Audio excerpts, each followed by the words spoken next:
Donc le CAPSIM, qui est le centre de simulation de l'hôpital du Mans, depuis maintenant 2 ans, s'engage autour de 2 axes prioritaires pour développer ces programmes de formation.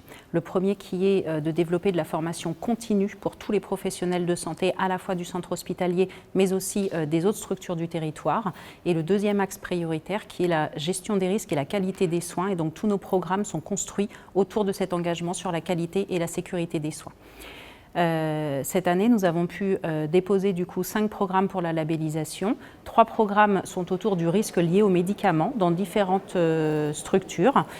Une structure privée qui est un centre de soins et études pour les adolescents de 15 à 25 ans, des structures de type EHPAD et enfin la pharmacie de l'hôpital où on veut essayer de sécuriser en fait ce circuit du médicament.